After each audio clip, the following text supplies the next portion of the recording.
Peoples, what is going on? I am back today with another video. For those that don't know me, my name is Manny and I drive a 2006 Acura RSX that was originally automatic, but I converted it into a manual. Now, a lot of people have been writing to me in the comments asking me what parts are required for this job and how much it costs me, and that's going to be today's video. But before we get there, check this out.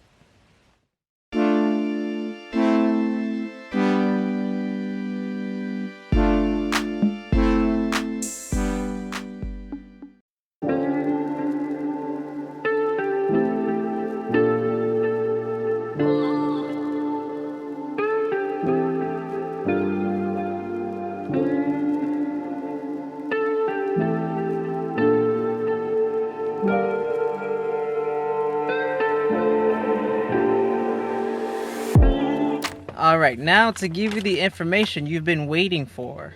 I have a list right here with me. I wrote it all down, so if you see me looking off to the side, I'm just reading off this sheet. I'm going to, down below in the description, I'm going to make a list of this things I have listed here, with including prices that I paid. Just give you a price. I paid $2,100 to get this car converted. But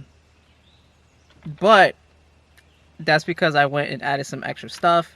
But if you were just trying to just do a basic, conversion, you can probably get it done for about $1,300. Now, the parts that are needed is, matter of fact, as I read these parts off, let me try to point out what I'm talking about. So you are going to need a front mount, a front engine mount, which is, probably won't be able to see it, but down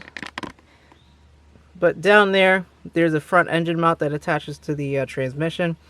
That front engine mount is different from there's a difference between the automatic and the manual transmission mount, so you'll have to get the manual one for that one. Another thing is, oh yeah, that one cost me about $22. You know what, I think I'll leave the prices down below and I'll just list off the parts that are needed. Also, you're going to need the rear bracket, the rear T-bracket. That T-bracket right there, along with the bolts. You're going to need the bolts. I can't remember. I think 2 of the bolts are different. I can't remember. But you're going to need that with the bolts. You're gonna need your shifter cables. Also, even the hardware for this, like the I don't know what they're called, but like the bushings and stuff, and the washers. You're gonna need those. Miscellaneous bolts just to bolt things in. Of course, your pressure plate and flywheel, and also the pressure plate bolts if you don't have them. Engine mounts. Let's talk about engine mounts. So the engine mount, you don't need, now the automatic and the manual mounts, for the driver's side, they're different. So right now this is a mount that's made for the automatic. You can keep your automatic mount, but you're going to need this bracket from Hasport. That's the bracket you're going to need. I've seen those going for about like $90 or so.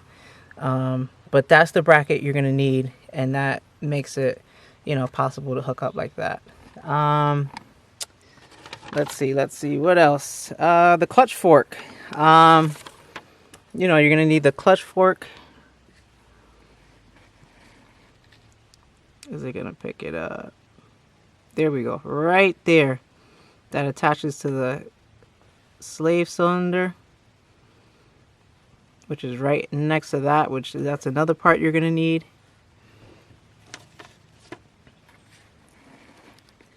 And also, you're going to need the input shaft. And the input shaft is located right behind the engine.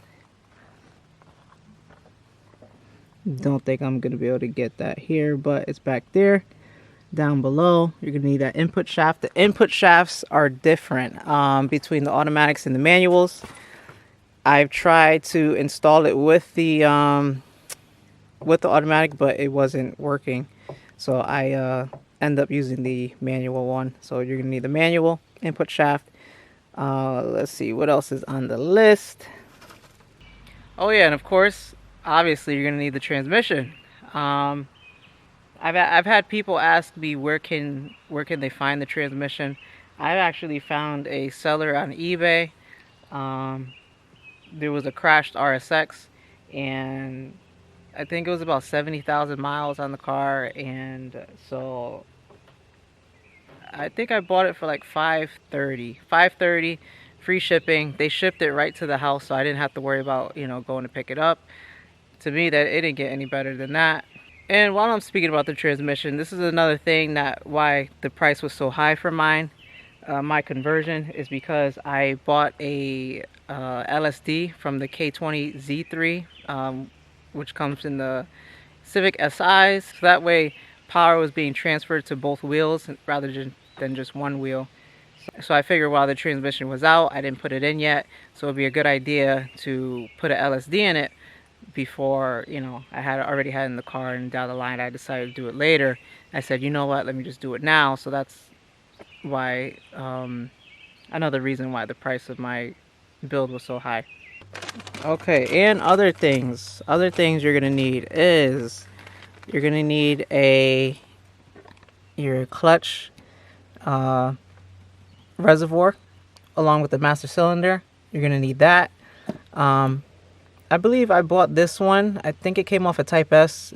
It was used. It's been working fine. You're gonna need the clutch line. Now you can try to, you know, find the two metal lines that go together. I bought just a single clutch line that runs from the master cylinder all the way to the slave cylinder. It's just one single line. Another thing is your pedals. You're gonna need your clutch pedal. Your brake pedal is, to be honest, your brake pedal could be optional if you're trying to save some money, or, you know, you want to change it down the line. What I did was, when I did the conversion, I took my brake pedal from the automatic car and I just cut the sides, and I cut the sides to basically match the dimensions of the, you know, the clutch pedal.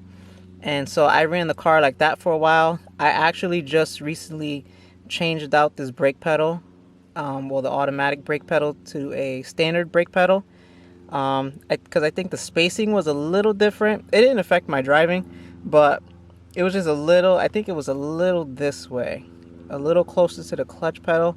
Not a lot, just a little bit. But I decided just to go ahead and change it, and then I added these Strut King pedals to that. So also keep in mind, the pedals, you're gonna need the pedal hardware, the little pin that connects to you know, the brake booster if you're doing the brake pedal, and the clutch master cylinder if you're doing that. Well, you're gonna have to do that, but the pin that goes in there, along with the cotter pin that goes in there, you're gonna need that.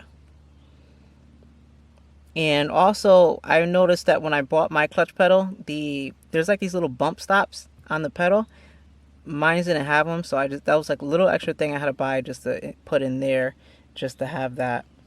Now here's another thing, is people have been asking me about the wiring. Now, I knew this was going to be an issue for me, so, because there wasn't that much information out there.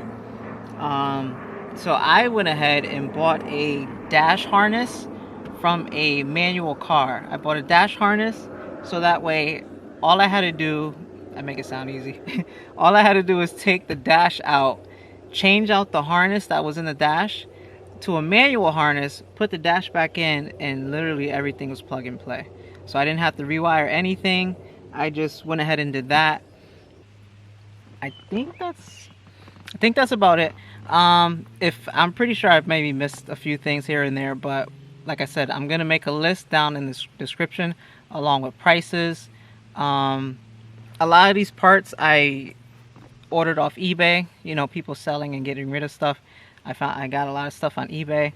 I'll probably include websites too, websites where I found certain things. let me tell you somewhere you can save money. This is where you can save money on the build. Now, if you're doing the build, I recommend to get the dash harness, because that's just going to make life a whole lot easier. Unless you can find the diagrams or the wiring and how to do that, by all means go ahead and do it. But me, I just found it easier just to change out that dash harness, so I don't have to worry about that. I don't have to figure it out. It would just work. Another thing, since we're talking about the inside of the car, another thing is the computer, the ECU for the car.